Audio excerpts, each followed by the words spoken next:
Ça se porte comment, le tourisme en 2019 en Charente-Maritime? Ça se porte très bien. On a fait une superbe saison. C'est vrai que quand on regarde en fait la saison, depuis le mois de janvier jusqu'au mois de décembre, on est à plus 5%.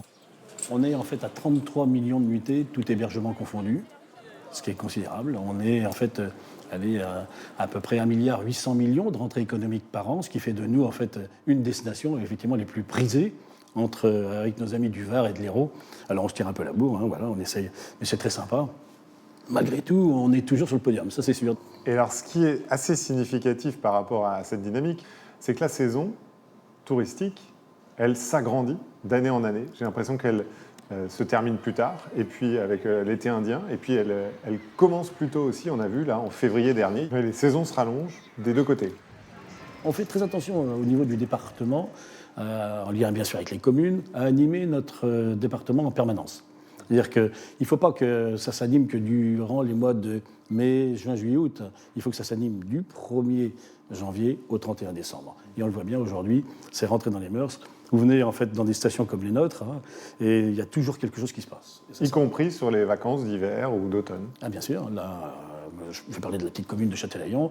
On va avoir la baignade des banquisards, vous savez, les gens qui vont aller se baigner dans une eau glaciale. Il va y avoir la crèche vivante, et puis après, voilà, les servants qui vont prendre le relais.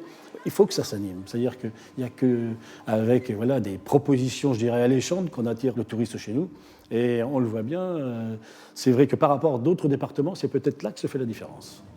Et alors, vous le disiez, on a cette richesse patrimoniale qui est extrêmement variée, et puis on a quelques grosses locomotives.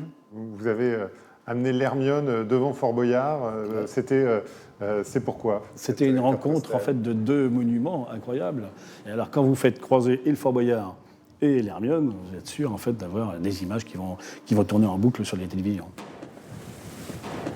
La cerise sur le gâteau cette année, sur le gâteau touristique, vous allez nous le dire? C'est plus que la cerise, c'est le Tour de France qui vient effectivement en Charente-Maritime. Alors écoutez, ça c'est un moment assez fabuleux.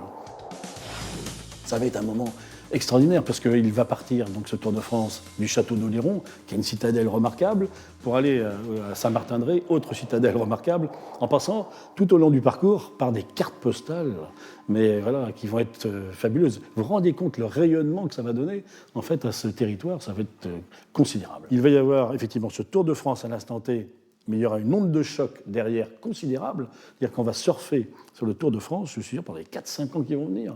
Il y a des personnes qui vont voir le Tour de France, 190 pays, qui vont se dire « Merde, c'est quand même un superbe coin, ça, j'ai envie d'aller voir ». Et donc, ouais, c'est pour nous inouï.